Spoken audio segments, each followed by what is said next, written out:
morning. Good morning. Good Hey, morning. everyone. Thank you Hey, for everyone. joining us this morning. We have a very exciting panel with some of the amazing ladies that I've worked with in my career. And we're going to talk about a very important topic in IR, which is burnout. My name is Divishri Joshi. I've worked in security for about 8 years or so now, with focus on digital forensics and incident response, application security, threat and vulnerability management at companies like DirecTV, AT&T, Uber, Autodesk, and currently I'm a security engineer at DoorDash. I've both commanded and have been involved in the incident response process in my various roles throughout the years. Allow me to introduce to you the amazing ladies that are joining me today, starting with Ara. Hi, everyone. Good morning or good afternoon. I'm Ara Macasaet. Like Div, I've been in blue teams. I've been mostly in blue teams all my life. I've worn a couple hats in detection response, in corpsec, and security operations. I've been on both sides of the incident response process. I've been an incident commander or incident coordinator, whatever you call it. And I've also been on the incident responder side. I've been a scribe, liaison, and sometimes the occasional spectator as well, just waiting to be utilized. So that's me. Great. I'll go next. Thank you, everybody, for joining us today. First and foremost, my name is Melanie Ensign. I run a specialized cybersecurity and privacy communications firm called Discernible. Our company is about 2 years old, and prior to that, I led security, privacy, and engineering communications at Uber. I've also worked on security communications for Facebook and AT&T. And prior to that, I was in another security communications consulting role. So I have spent the last nearly 2 decades working with security teams on all of their communication needs, ranging from, incident response, which is what we're going to focus on today, but also change management, communicating to the board and to the business leaders. We're a one-stop shop for all of the communicating that security and privacy teams need to do these days. I'm also on the organizing committee for DEF CON, which also has a lot of communication stories and interesting experiences there as well. But in terms of my role during incident response, it is a lot of being part of the preparation process for teams, helping to make sure that their plans and protocols include all of the communication decisions that will need to be made along the way, and then actually helping teams communicate effectively during an incident, whether that's with internal stakeholders or external stakeholders. So, the way that we communicate to various groups during an incident certainly impacts not only how they interpret that information, but whether or not they are going to come back and suck up more time or energy from an already busy and stressed incident response team. Awesome. I guess I'm last. So my name is Merisa Lee. I've been in the technical space for about 25 years, 12 years specifically in security. During that time, I've been an engineer, manager, technical program manager as well. And the majority of my career has been in incident response or process improvement when I've been working as a TPM. I've commanded incidents at companies like Amazon, Facebook, Uber, DoorDash. So a lot of high stress incidents and high impact environments, right? Where we have large infrastructures. So I guess I'll kick off the conversation here with the team. First, I want to say we kind of want to open it up. If people have questions, thank you for the love for the This Is Fine Dog background. If you guys have questions, feel free to pop it into the comments section, and we will just try to answer them throughout the panel. And we'll just kind of go as is and try to keep it as flexible as possible, and hopefully you guys enjoy. I will go ahead and stop sharing here for now. Awesome. All right. So the first thing I thought we'd probably talk about a bit was how incidents are, especially critical incidents for each of us, right? So for me, kind of trying to boil down like 12 years of experience with that, especially incident commanding, I think back, right? And for me, critical incidents are kind of like full of endorphin highs, emotional lows, kind of a balancing act of calm, rational thinking mixed in with setting expectations for stressed out engineers. And then they sometimes take actions without even notifying me, the incident commander.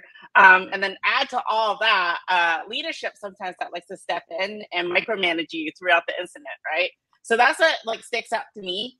And so I kind of want to throw it out to the rest of the group here. Div, if you want to go first, what are your critical incidents like for you? And how do you feel as you respond to them or you're involved in them? I completely agree with everything you just said. One word for me to describe critical incidents would be chaotic. It really just starts off with like small groups of people, and there are always like couple camps. There are going to be people who want to, wishing that write it off as not a critical.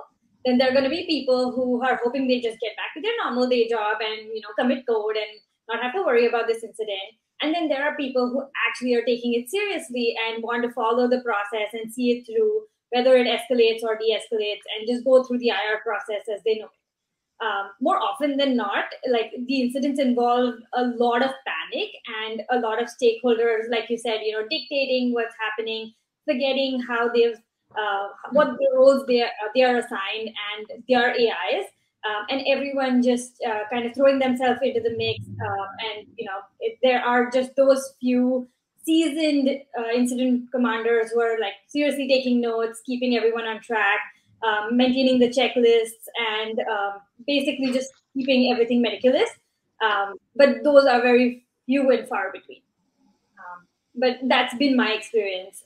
Melanie, how's that been for you? It's interesting. It actually, I mean, as a communications advisor, it breaks my heart to hear critical incidents described that way, because in my experience, a lot of the chaos is introduced through the fact that if we don't think about all of our stakeholders in our planning process and include them in that process, here's the thing is like, and we'll get to this a little bit later in the conversation, so I don't want to like tease too much right now. But those of us who work in security, we develop a sort of like muscle memory for some of these things, right? Especially those that work on critical incidents all the time. Particularly in my role, I work on incidents of all different types. And we can even see that incidents become critical from a reputation perspective, even if they're not critical from a security perspective. I have definitely seen like step 3 and step 4 incidents become really big problems from a reputation perspective because they're not, the response isn't really effective, right? And so when we don't think about our stakeholders and bring them into the process, what we're essentially doing is leaving all of our partners who don't live and breathe this every day, we're leaving them to try to figure it out during a very stressful time, right? And so people naturally will be looking for this cathartic outlet, right? How can I make this uncomfortable situation and feeling go away? And so we'll see whether it's, a senior executive or, even a well-intentioned engineer just trying to do things because it's uncomfortable to sit still during these types of incidents. But for some of our stakeholders, we need them to sit still for a certain period of time because we need them to be ready to go at a very specific point of time. And we need to be able to gather all of the information in order for them to execute effectively when it is their turn to do that. And so like I said, a lot of the chaos that I have seen during incidents is based on the fact that you may have a well-trained and experienced security IR team, but all of the other stakeholders that get involved in a critical incident are likely doing this for the first time, and they have not been adequately prepared by their security team to be a good partner during that process. Yeah, I agree with. I have a similar experience with all of them.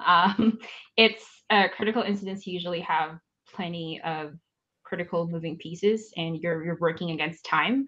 Most of it is stressful. I'm not gonna lie about that. I'm not gonna sugarcoat that. And sometimes, like, you know, with all these people, sometimes I would feel bad tapping into a resource to check some logs, even though I know there's like a high likelihood of nothing turning up. But we're doing our due diligence, and IR is always a team effort. So I just take it as it comes to me. It's very important to be calm and level-headed and not rush into things. Like Melanie mentioned, you know, these responders are looking at you, looking to you to do to find out what to do next. So I think assigning roles early on is critical, especially for critical or complex incidents. It may be difficult to absorb complex information and thinking through what you're hearing and writing and documenting notes at the same time. And you're not going to be that person all the time. So I think that really helps. What about, so moving on to something else, like what about the incidents that you found the most stressful? Tell us about that, and what do you think made them stressful? I'm gonna go ahead and start with that. I think, like I mentioned in the previous one, like critical vulnerabilities, which have the potential to have a very wide scope, encompassing so many technical layers and teams and people, that those tend to be the most stressful for me. Also, incidents that have the potential to involve law enforcement, because I think those always feel like there's very little room for error, and they just need to be scoped to be the smallest size of involvement as possible. And the third one that I find the most frustrating and stressful, honestly, are like the incidents that keep on happening over and over and over again. Because at some point it gets discouraging, and I personally experienced that. And then I start questioning myself if, you know, I'm making a difference. Am I doing something wrong here? Because it keeps happening. So clearly there's something that's not working. And sometimes we tend to blame ourselves, which is not healthy. It should be a blameless environment. So yeah, that's for me. What about you, Merisa? Sorry. Yeah. For me, I totally agree with what you mentioned as well. There's two other things that kind of popped to mind for me, especially in some of the larger environments I've worked in. I would say incidents that have no runbooks or processes, or especially when a company such as like Amazon, Facebook, or such, right? They buy a subsidiary, and a subsidiary comes and escalates an incident to you because they have no documentation, or worse, they have no staff to handle it. Going into an incident blind raises my stress level completely. Because you don't immediately start working on like remediation and mitigation, right? You have to spend part of your resources and staff trying to do an exploratory investigation to understand the security architecture and the environment, so you can even have a grasp on the whole incident, right? So that's definitely a challenge, right? When you have no information going into an incident. One of the other things is when teams, because I usually join companies when they're fairly small. When I joined Amazon, I was 30 people on the security team. Facebook, I was in IT, but it was also fairly small as well when I joined the IR staff.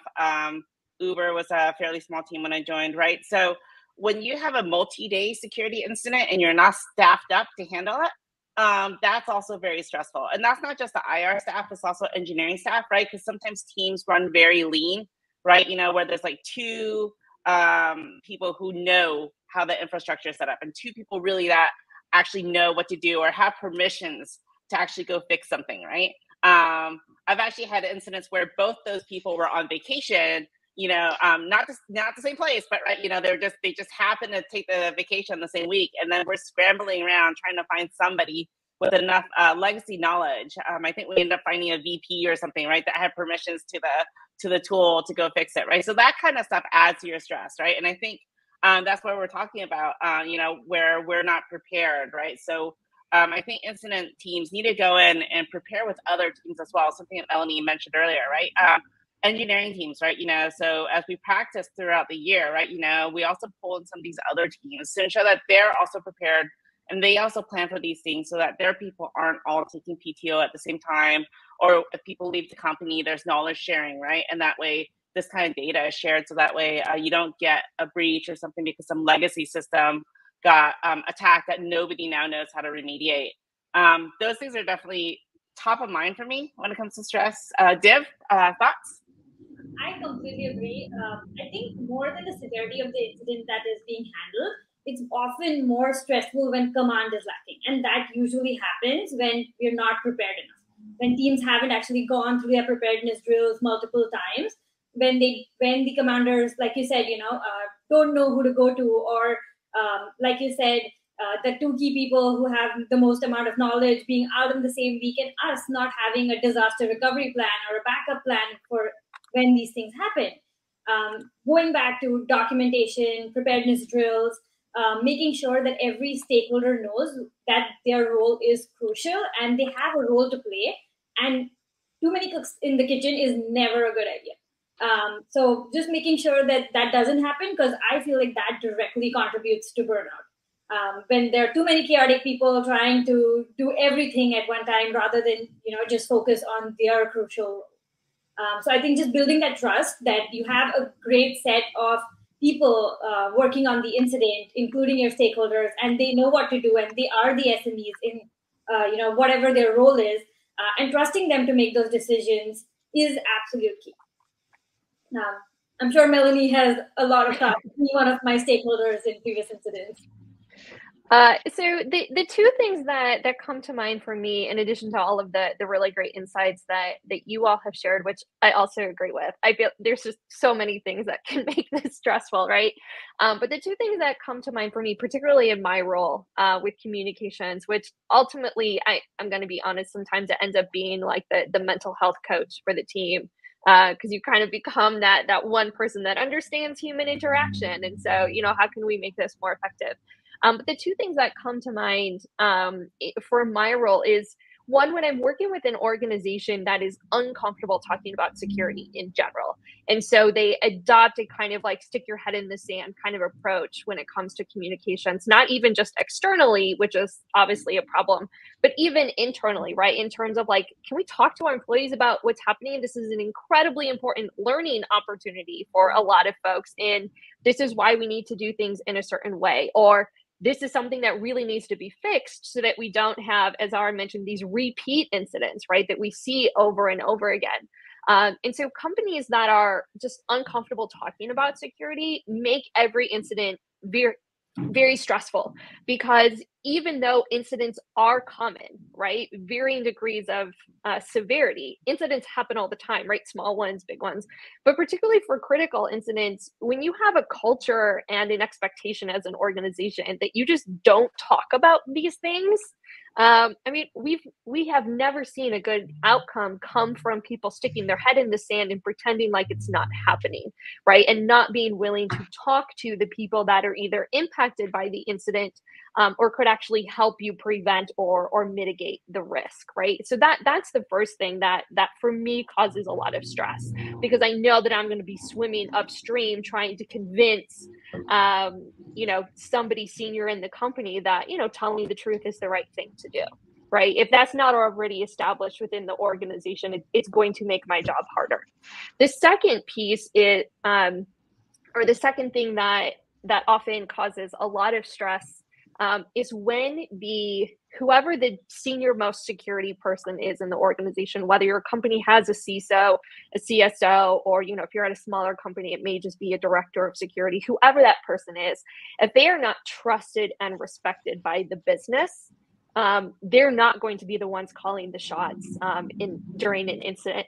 And it is incredibly stressful from a communications perspective, both internally and externally, if your security executive, whoever that may be, if they don't have the trust of the C-suite, they can get pushed around by general counsel or somebody else that is actually going to make this situation so much harder for the incident response team, right? Like, it's really difficult for IR teams to constantly read in the news how bad of a job you're doing responding to an incident, right? And most of the time, companies are doing a lot better than what is being portrayed externally, but there are gatekeepers who prevent them from sharing more information. And so helping IR teams actually focus on, the specific task at hand, and whether it's, the investigation, the mediation, all of the technical things that they need to be doing. I don't want them to feel, to be distracted by all of the publicity or other things that are happening external to the organization.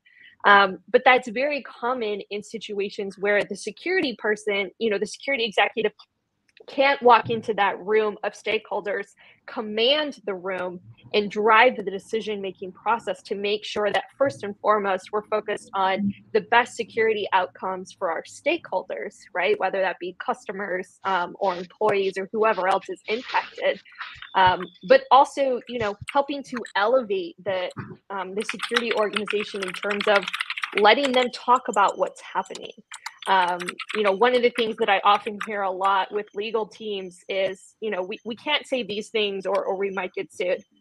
I'm going to be really honest, you're going to get sued anyways. And you're going to be in a better position, even from a legal perspective, if you can demonstrate that you've tried to be honest and transparent through the process. And so I want to just like switch gears a little bit and look at the flip side of Ara's question about those most difficult incidents. I'm interested in what you would call a well-managed or well-handled incident, and what makes it stand out from the other incidents that you've been involved in. So, Div, let's start with you. Sure. So, well-handled incidents to me, and I probably am going to like repeat everything we all just said and summarize it into one. Have a clear incident we're well practiced, the teams are prepped, they're fresh, playbooks are being followed, everyone's calm. The core group is usually like reassured. Like you mentioned, you know, the stakeholders involved know what's happening. The business is involved. The business understands, you know, the PR repercussions. Everyone's following calmly along with folks like you, Melanie, you know, with whatever your thoughts are, what you think should be the direction we should move forward. And the incident response core group has that faith with folks in communications, in PR, to represent our work accurately in the most honest and the right manner. Because you're absolutely right. Most incidents, they won't be spoken about in detail about how the team handled it internally, whether we worked, you know, weeks, we worked a whole month, we worked the weekend. Nobody's going to really know how long hours we put in, but it's all what's going to be out in the press that they know about it. And that recognition comes from building that stakeholder relationship. And it really, really helps to have that kind of, you know, charted out by practicing, meeting with the stakeholders, building that bond of trust, like we all mentioned earlier. And just taking that to, taking your IR program to a totally different level with like tabletop drills as just a very normal practice. So everyone's on the same page. That honestly is my thought. Ara, if you want to go next. Sure. I know I mentioned that the most critical ones or the most stressful ones are also like the biggest ones that touch so many layers of the company. But at the same time, like on the flip side, like if there's role assignments very early on, even with plenty of people being involved and responding, that means that you're not spreading responders thin. And I think that's always good. You know, even with plenty of people involved, those incidents somehow end up the ones that are least disorganized, because like the organization kind of just happens organically if most people or all people know what their role is and what is expected of them. So regardless of the size, you know, if everybody's just responding and they know the output that's expected of them, it just keeps it keeps the incident on track to resolution, and that's all I can ask for. As an incident responder, as an incident commander. What about Melanie or Merisa? Actually, yeah, I'll jump in. I really like what you said about keeping things moving towards resolution, right? You know, I think keeping your teams working on their priority work streams is important, right? Because there's so many times engineers and investigators will just go into rabbit holes and start chasing things, right? You know, that may not, while they are important and they are security risks, right? They're not necessarily the most important or the highest priority for the specific incident, right? And so really it's kind of on us, if we're running the incident as an incident commander, to make sure that we parking lot things, right? Or we bring these things up in after action meetings or post-mortem meetings, whatever your company calls them, right? And then also kind of leading on to that, right? You know, what Melanie was also saying with head in the sand, and earlier you were saying about repeat incidents, right? You know, having these post-mortem meetings, I think, is really important, right? So the incident just doesn't end at the incident, right? You know, we have to be able to talk about these incidents and talk about those open risks and open items, right? So that way we do identify them, we follow through with them, and they are prioritized for a fix, right? So that way we don't have similar incidents down the road over and over and over again, because we did put our heads down in the sand, or we didn't follow through with finishing up on certain things and we left holes in our environment, right? You know, and I understand, you know, it's like we said earlier, a lot of teams run lean, they run small, right? But like a risk registry or a risk database is probably really important, right? You know, so at least, right, if you have a GRC team or a compliance team, right, somebody's just tracking all these open items that we identified during incidents, right? And that way they're prioritized against production engineering work to make sure that these things are actually completed. So kind of some thoughts there around it. So. Yeah, the one thing that I would just add to this is the incidents that I've been involved in where I feel like they went well and we could actually follow the plan, you know, that we had prepared, was first and foremost, there was enough flexibility in the plan that we could follow it, even though there were unexpected things that happened along the way, right? I hear a lot of times that people are like, yeah, you have a plan, but that gets thrown out the window. Like there's some boxing quote that it's, you know, like something about like, you know, you have a plan until you get punched and then it like goes out the window or whatever it is. I'm not a boxing fan. I just remember this quote because it makes my head spin every time. If your plan is not flexible to accommodate the unexpected things that are going to happen, it's not a very good plan, right? And it's really important that you have a plan that you can actually follow for two reasons. One, you need to be able to follow the plan as closely as you can so that you know when it needs to be changed and updated. If you're throwing out your plan because it's so not helpful, you're not actually going to know what needs to be changed in order to make it better for the next incident, right?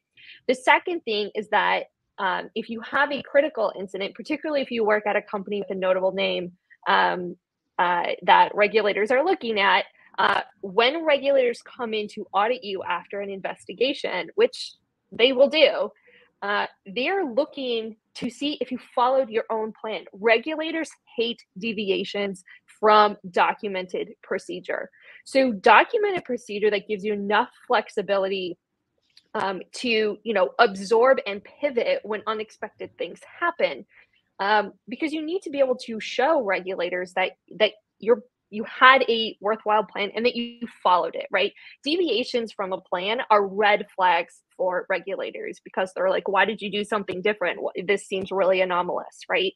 And the way to build flexibility into your plan is to focus, you know, when we talk about roles and responsibilities, pay close attention to who is the final decision maker for critical decisions, right? Who makes the decision, for example, in our external communications of when do we move from we're aware and we're investigating to here are specific details that we know, right? Who's going to make that decision when we shift into, you know, that new reality and that new stage of an investigation? Who is going to make the decision about whether or not notifications need to be sent? Who's going to make the decision about whether or not we need to take a service or product offline? Make sure those key, you know, potential decisions that need to be made, that there are owners for each of those decisions. Of course, you may have different individuals or different functions that need to consult on those decisions and make sure that that's documented as well. But there can only be one decision maker for each of these key things. I've seen teams waste a lot of time and a lot of energy just arguing about who makes that final call. It needs to be documented in your plan so that, you know, every single person in the incident doesn't feel as if they're responsible for all of those decisions. And so that the people who are taking the risk as the decision maker are appropriately supported and compensated for the role that they're playing in your incident response. Absolutely. I think, you know, all of that absolutely resonates with me. And I feel feel like those are the things that we will, have in our takeaways, as folks are asking very pertinent questions in the comment section. So stay tuned for those. Switching it up a little bit, along the same lines that Melanie, you just kicked off. What do you think are the important skills? Of course, not the technical ones, that incident response teams today are lacking, and for both hiring as well as preparedness as they're on the job. I can start. I don't know if you actually asked me to do that.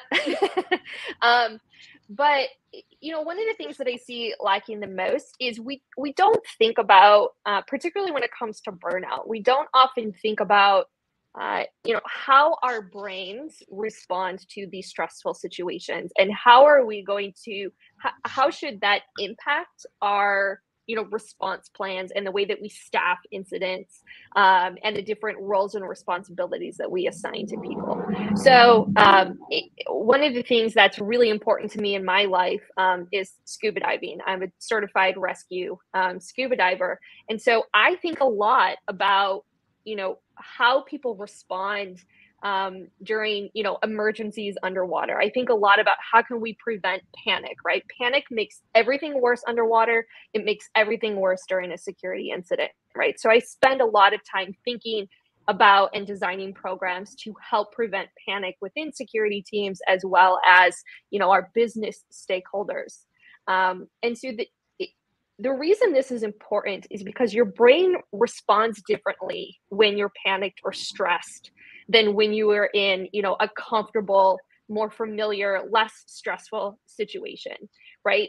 And we have a concept in scuba diving called task loading, which essentially outlines the fact that new tasks or things that you don't use very often, like skills that you don't use very often, they take more cognitive capacity to actually complete. And so if you're giving somebody a lot of new tasks, or a lot of unfamiliar tasks, or a lot of tasks that perhaps they're rusty on, right? Because your last tabletop was last quarter, right? It's going to take more space in their brain to be able to accomplish those tasks, right? Combine that with the fact that panic actually inhibits a lot of our executive cognitive functioning, right? Decision making, judgment. Those things are impaired when we're panicked and when we're stressed, right? So to give the way that we distribute tasks within an incident needs to consider the fact that not only are our teams already in a stressful situation, which is going to impact their cognitive abilities, but if we load them up with too many tasks, they're actually not going to have enough cognitive capacity to do them, let alone do them well, right? And at the same time, we're thinking about our stakeholders outside of the security organization that may only get involved in these things once in a while when it really is a critical incident. And so sometimes for them, it's almost as if they are learning to ride a bike over and over and over again, because we don't give them enough experiences to reduce the amount of cognitive capacity that is required for them to do all of the tasks that we're assigning to them in an incident. And so this understanding of how panic and stress and task loading and all of those things impact our brain is something that we don't think enough about as security organizations. And as a result, we can actually be increasing panic among our stakeholders by giving them too many new things to do all at once. And so one of the things that we, work on with our clients, this is something that I know we certainly did at Uber as well, is we try to make our incident response plans as close to day-to-day operations as we possibly can, so that we are rehearsing at least the very early stages of incident response over and over and over again. It may not escalate, every single time to the highest level of becoming a critical incident, but whether it was, an unhappy bug bounty researcher or breach of an S3 bucket, my process was the same. And with my stakeholders, I made it the same, so that when the really serious incidents happened, they weren't overwhelmed cognitively with all of the things that I was asking them to do. Absolutely. I feel like, I resonate with both, obviously, your experiences at Uber, because I shared a lot of those. And the fact that, building that muscle memory because of just having your drills very regularly really, really helps. It also actually, to the comment in the chat from Patty, also helps with that imposter syndrome, because now you're so well oiled, you've practiced it so many times, and you've kind of put it into action every single time that you actually are confident enough in your response skills, in your AIs, as you get assigned those during an incident. And obviously, we don't want to be learning the bike every single time that we are thrown into the incident. And a really great example that I recall from this is during my internship, like the manager that we had for incident response, he used to throw us in the middle of a tabletop drill or exercise, unannounced. You would just, get a call. You could be on the bus coming to work. You could be in your car. It could be the weekend. You could be at a coffee shop. And these were really great because, yes, you're panicking, but you're slowly getting used to the panic and making sure that you actually stay prepared and build that muscle memory, as I said before. Because when the real incident happens, it's not going to tell you, oh, it's not going to happen during, you getting groceries on a Sunday or cleaning your house or being out with your kids. That's not going to happen. They will obviously, most importantly, happen during the holiday season when you are short-staffed, when you're tired and frazzled and wanting that break. So, to your point, Melanie, like I completely agree with like having those tabletop drills and having that level of a seasoned incident response team that knows how to respond to these incidents wherever they are, even in the event that you get pulled out of your, say, PTO or vacation and have to come support the team, because yes, those things are going to happen when the team is short-staffed. Another great thing I did recall, same internship, I came back, on after a weekend on a very chaotic Monday, and we had like this whole IR team who'd work the whole weekend. And the first thing that my manager did was rotate the incident responders and asked everyone who worked the weekend to, go take rest. Everyone protested because obviously, everyone wants to work the incident. They're so emotionally invested in it. And the one thing he said, which I feel like, has been a great learning experience for me and has always stuck with me since my obviously first ever job, is that a tired and frazzled IR team is not going to do anyone good. Like, you working on 2 hours of sleep is not you working on your best capabilities. So obviously go take those breaks, rotate out your incident responders. Technical skills aside, is having this emotional quotient to identify when your team is close to burnout, people need rest, is really, really important. And I feel like that is one thing that's absolutely lacking in IR teams today. Yeah, Div, that actually reminds me of something that we haven't touched on yet. When we talk about rotating out the IR teams, right, to make sure that folks are getting adequate rest throughout the entire experience, one of the things that a lot of security teams don't prepare for is that seamless handoff, right, to the folks who are now coming in for the next shift. So I want to give Merisa and Ara time to talk about this question as well. But if any of you have insights on how to do that handoff most effectively, I'm particularly interested in any advice that you have in that area. Sure, I can go for that. And I think it also revolves around like communication skills, right? And in the handoff, and it's a subset of like all the things that you mentioned. I think handoff should have like a documentation or clear expectations of what you're handing off, what notes you're taking, and that makes the transition a little bit easier for everybody, so that everybody has the right context, and everybody feels less anxious about, handing off an incident to like another team or another shift, because they know it's going to be well handled. They know that the context is there, the information is there. And this just takes practice, honestly, like all the time. Referring to your handbook or playbook or incident documentation or process documentation.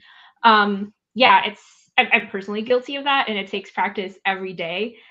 Just trying to talk to people who have like a different perspective or understanding of like a technology or an incident that you're going through. I think it's a very critical piece of IR that often gets overlooked. I wish it was something that I could learn or read about and have the concept and application nailed down, and I could just do it the next day and the rest of my life. But it's not that way, unfortunately. It's just a muscle that you have to practice every day, and it gets easier at some point. So that's my take on that. I kind of wanted to fall back a little bit on what you said earlier, which was like, different roles that you've been in, right? Incident coordination, scribes and stuff like that, right? And I think a lot of teams don't ensure that there is somebody dedicated to that role, right? And I feel like that's actually a step that's missed by a lot of companies, right? So one of my favorite quotes, right, is from Gary Keller, who founded the realty Keller Williams, right? You can't do two things. You cannot do two things at once, but you can't. You can do two things at once, but you can't focus effectively on two things at once, right? So it's very similar to what Melanie was talking about with all those loads of tasks coming in, right? So there's been multiple scientific studies that show that human brains aren't wired for multitasking, right? So an incident commander is not also going to be able to investigate and also take notes and scribe at the same time. But a lot of times, smaller teams and smaller companies kind of make that person do multiple roles and multiple hats at the same time. And I feel like that ends up suffering and the quality, right? Especially when it comes to the point where you have a multi-day incident and you have to actually hand off that data, right? You have poor notes, you have poor case management. The person who's been running the incident probably knows things, but now they're tired. They've been up for 18 hours. They may be forgetting things. Things aren't documented well. They may be in shorthand because they're just quickly trying to write things down. And there isn't a good handoff. And that will actually cause stress for the next team coming online because now they're trying to decipher your notes, right? There may be a hour handoff time period. But now, one person's tired. They're trying to remember 18 hours worth of work, right? And they're trying to tell you everything in that short amount of time of this is what's going on. I feel like this is one of the things that people don't practice, right? It's not in our tabletop exercises. It's not in our IR plans. This is something that we totally, we forget about until we get those major things like Log4j or some major case, like if you have a data breach or a ransomware thing, right, where it is all hands on deck, but then you don't have a great plan on how to actually action it and make sure that teams are working well with 3 shifts or multiple shifts because you haven't documented it and you haven't practiced it. Those are kind of my thoughts on it as well, right? And I don't know if there's a great way to practice things like that. So if anybody does come up with a great way, I would love to know. But I did want to call out kind of an example where over Christmas, actually, Div was working on an incident, and she actually identified that there's a second incident that needed to be sped up. And I was actually an investigator for her. And I love that she was able to pull me aside and say, hey, I need a second incident commander, right? So she didn't try to run everything all at once, right? And so we split it off as a second investigation, second commander, and I ran the second incident separately, but I still checked in with her to make sure that my work streams weren't impacting what she was doing, right? So I feel like that's something that, like, humility and humble, right, is something that we don't always hire and interview for, right? But I feel like that's something that's critical in incident commanders. So. Yeah, I will die on the hill of security teams needing to get better at documentation. I mean, it's one of the things that my team does, right? As a communications team, is how can we make the IR teams more effective as communicators, right? And that handoff process is a critical one, right? Like, the teams are already stressed. We don't need to make it harder for them to figure out what's going on before we expect them to actually start working on those action items during an incident. I want to very quickly touch on a question that came in the chat from one of the attendees. And it actually weaves in well with the next question that I was going to ask anyways. So my next question is, what aspects of incident response do blue teams actually have control over to help make things better? And the question that we got from the attendee is whether or not we have examples of positive traditions like de-stressing after, a situation, or, stakeholder bonding So as you think about those aspects of incident response that blue team members do have control over, I think things like, our post-incident de-stressing activities and how we have relationships with those stakeholders is, a potential area that you could explore in your response. But if you don't want to, I have a couple of thoughts that I can share afterwards. So, Merisa, let's start with you in terms of what are the things that are like blue team members can actually control during an incident. I think, especially if you're an incident commander, right, you kind of have to think about the fact that everybody will probably be stressed. There's a ton of tension, high emotions are running, especially during the critical large-scale incidents, right? So I think it's important to remember that both you and your responders are human, right? And everybody also has good and bad days, right? And incidents don't get to choose, right? Whether somebody's having a good or bad day, right? So I would say keep that in mind as well, right? When you're working with company and you're having those conversations, something that maybe you could practice beforehand, I was thinking as well was, things like, taking different communications classes or, things on crucial conversation skills, right? Especially when you're working with stressed out engineers and managers, right? They synergize really well with working during tough incidents. For the human element, keep in mind, we were talking about earlier, right? We probably do have to work in shifts if necessary for those long ones, right?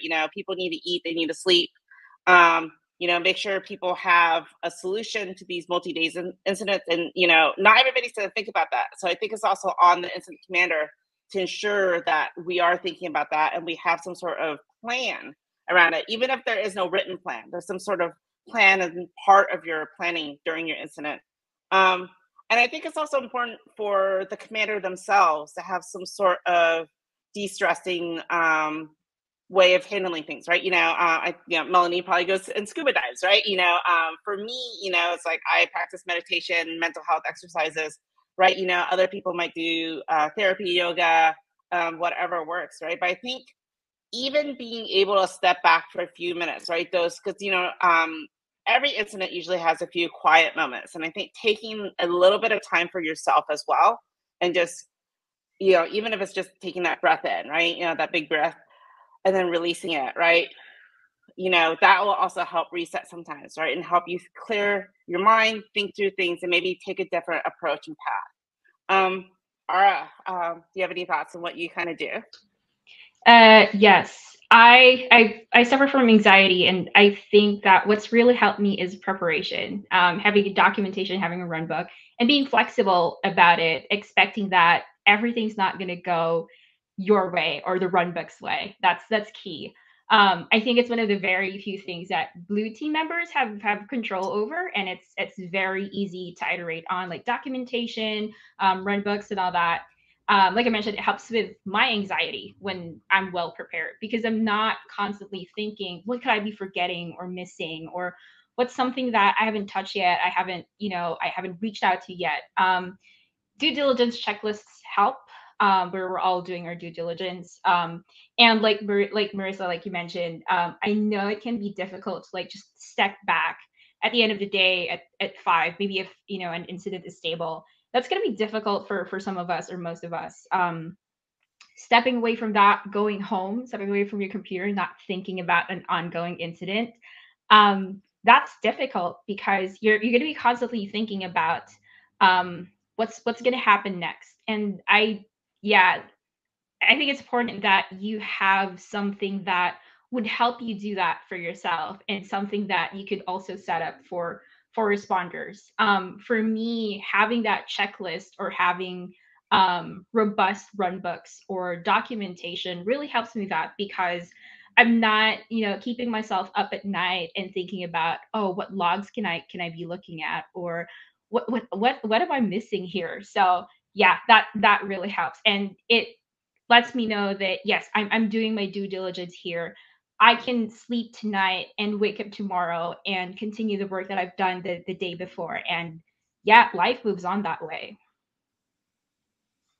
That's my tip. That's my trick. I think I personally agree with like obviously everything you guys said, and I honestly do think that just stepping away, and it's harder to do when you're obviously working remote on these incidents at home all the time. But just like stepping away for those 5 minutes, like Merisa said, just, doing some mindfulness exercises, or just, just sitting on your couch, having a glass of cold water, not thinking about this, will really help you in the long run.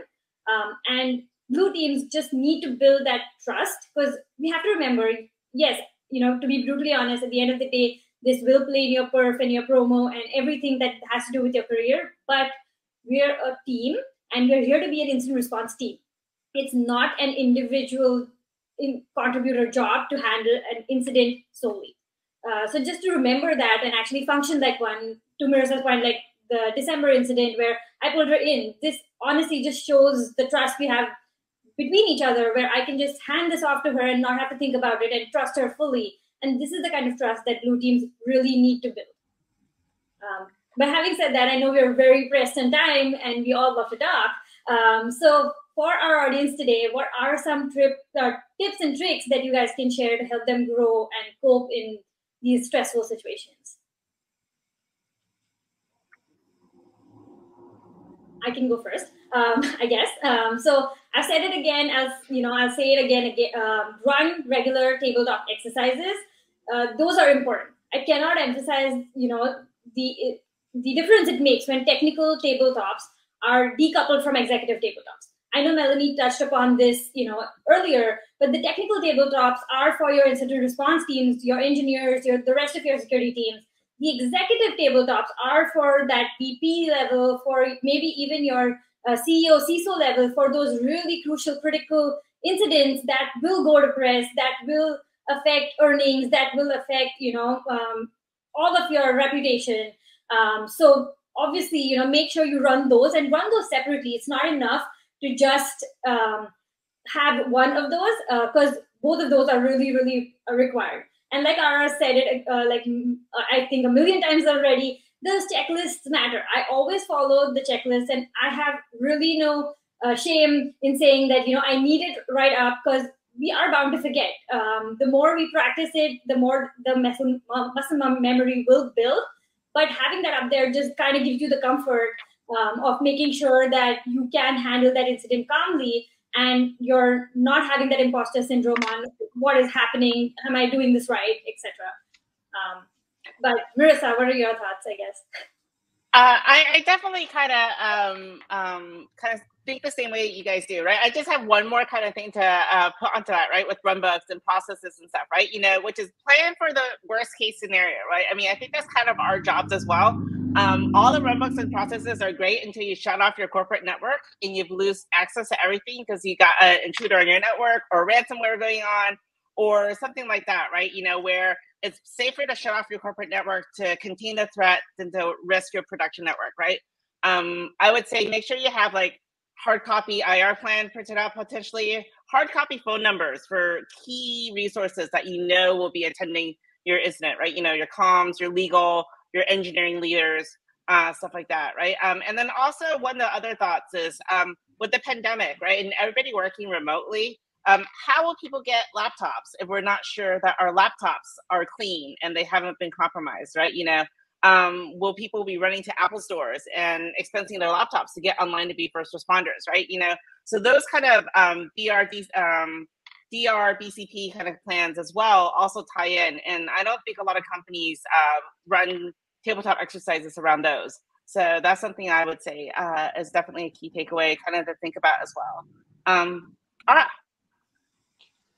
Yes. My I guess my key takeaway is don't be afraid to seek help and prioritize yourself and physical or mental health. I think that it's always beneficial to yourself, your team, and your company that you're in good top shape or form. So don't think it's selfish. It's for the benefit of everybody that you're taking care of yourself.